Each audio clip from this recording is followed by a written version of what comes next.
You would think the biggest threat to Tesla would come from another Silicon Valley company, maybe Apple, maybe Google, maybe some futuristic startup backed by billions of dollars. But that's not what happened. Instead, the company putting real pressure on Tesla came from a direction almost nobody expected. And what's surprising isn't just that it's competing with Tesla, it's how fast it got there just a few years ago. Tesla seemed untouchable. It wasn't simply the world's most famous electric car company, it was a symbol of the future. Investors weren't valuing Tesla like an automaker. They were valuing it like the company that might reshape transportation, artificial intelligence, robotics, and energy all at once. And yet, while the world was focused on Elon Musk's vision of self-driving cars and humanoid robots, another company was quietly building something very different. It wasn't chasing headlines. It wasn't promising a distant future. It was solving today's problems. And before most people realized what was happening, it had started overtaking Tesla in places that actually matter. At first, the signs were easy to ignore. Tesla still had the bigger name. Tesla still had the larger valuation. Tesla still dominated conversations online. But beneath the surface, the numbers were beginning to tell a different story. A story that raised a difficult question. What if the company everyone believed was leading the electric vehicle revolution was no longer the company leading the electric vehicle business? That question became impossible to ignore when annual sales figures started coming in. For years, Tesla had been the benchmark. Every EV company on Earth was measured against it. Analysts compared delivery numbers. Investors watched quarterly reports. Competitors tried to copy its strategy. Then something unexpected happened. BYD began closing the gap, not slowly, not over a decade, but with shocking speed. Year after year, its production increased, its factories expanded, its vehicles appeared in more countries, and eventually, the company reached a point where it wasn't just competing with Tesla, it was beating Tesla in several key areas: more vehicles sold, higher overall revenue, faster expansion, and suddenly, a company that many people outside China barely paid attention to was standing shoulder to shoulder with the biggest name in electric vehicles. But here's where the story gets interesting. Because if you only looked at stock market value, you would think Tesla was winning by a mile. The difference between the two companies remained enormous. Investors continued assigning Tesla a valuation that was many times larger. Why? Because investors weren't just buying Tesla's present, they were buying a prediction that Tesla would someday autonomous driving, a prediction that humanoid robots would become a massive business, a prediction that artificial intelligence would transform the company into something far bigger than a car manufacturer. BYD wasn't receiving that same benefit. Most investors saw it as a company making cars today. Tesla was being valued for tomorrow, and that created one of the most fascinating battles in modern business. One company selling the future, one company executing in the present. But this only matters once you see what happened next, because the real battle wasn't happening in showrooms. It wasn't happening on stock exchanges. It was happening inside the battery. The battery is the single most important component of an electric vehicle. It determines range, it affects safety, it influences price, and ultimately, it shapes whether a company can produce vehicles profitably.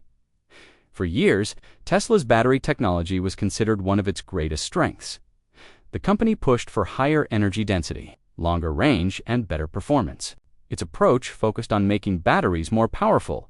BYD looked at the problem differently. Instead of asking how to squeeze more energy into every cell, it focused on safety, durability, and affordability. At first, that sounded less exciting. Performance grabs headlines, safety rarely does. But then BYD introduced a battery design that began attracting attention across the industry. The Blade battery. The name sounded simple. The impact was not. The design allowed the company to reduce costs, improve safety, and manufacture batteries at enormous scale. And because BYD produced many of its own components internally, it wasn't forced to depend on suppliers in the same way many competitors were. That detail might sound boring, but it became one of the most important advantages in the entire story. Because while other companies struggled with supply chains and rising costs, BYD controlled more of its own destiny. The result: lower prices, faster production, and greater flexibility. Then came a development that made competitors pay even closer attention. Charging for years. Charging speed remained one of the biggest concerns for EV buyers. People worried about waiting. They worried about road trips. They worried about convenience. Then, BYD began showcasing charging capabilities that suggested a future where those concerns could become far less important. If those promises proved sustainable at scale, the implications would be massive, because suddenly, one of the biggest barriers to EV adoption could start disappearing. And that's where the story starts to get uncomfortable for Tesla. Not because Tesla stopped innovating. Far from it. The problem was that BYD wasn't trying to beat Tesla at Tesla's own game. It was changing the rules entirely. While Tesla focused heavily on advanced software, autonomy, and futuristic technologies, BYD focused on something simpler: getting more people into electric cars. And to do that, it launched a weapon that hit the industry like a shockwave, priced again and again. BYD lowered prices again and again. Competitors were forced to react. Entire segments of the market suddenly became accessible to buyers who had never considered an EV before. Families, first-time car owners, middle-income households, people who simply wanted reliable transportation. The company wasn't targeting a niche, it was targeting everyone, and every time prices dropped, pressure increased across the industry. Even Tesla found itself responding.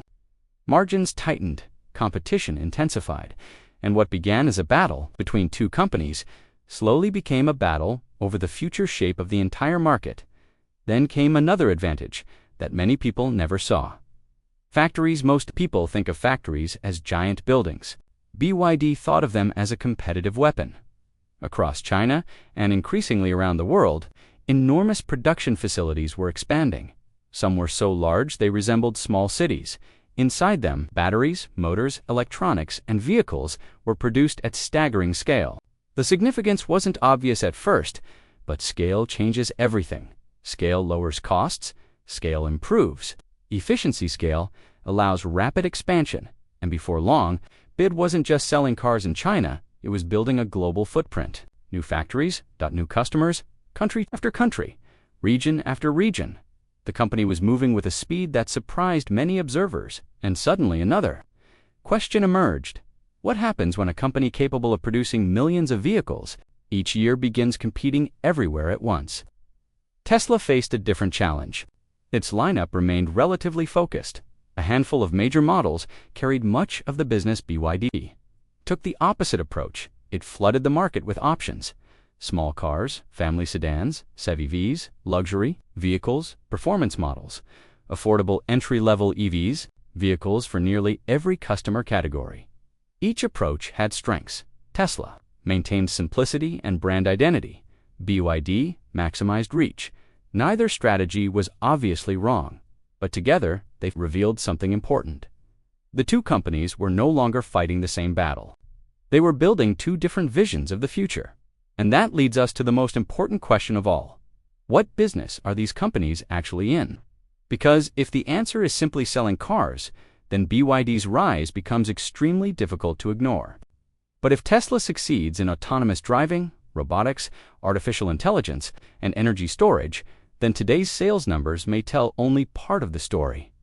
That's why this rivalry has become so fascinating. BYD has already proven that Tesla can be challenged, something many people once considered impossible. But Tesla continues pursuing opportunities that extend far beyond vehicles. One company is trying to dominate the roads, the other may be trying to build the autonomous systems that operate them. And years from now, historians might look back at this period and realize the biggest misunderstanding wasn't about which company was winning. It was about assuming they were competing for the same prize. Because if BYD is building the company that wins the electric vehicle era, then what exactly is Tesla building? And more importantly, which future arrives first? The answer may depend on something far bigger than cars, because the deeper you look into this rivalry, the more you realize that BYD and Tesla are solving completely different problems. BYD asks a simple question: how do we get millions of people to switch from gasoline vehicles to electric ones as quickly as possible? Tesla asks a very different question: what happens after everyone already owns an electric car? At first, those questions sound similar. They're not. One focuses on adoption, the other focuses on transformation. And that difference is starting to shape every major decision both companies make. Take Tesla's investments over the last few years. While competitors raced to launch more vehicle models, Tesla poured resources into projects that many people considered risky. Full self-driving, robot access, artificial intelligence, humanoid robots. Energy storage systems. To critics, it looked like a distraction.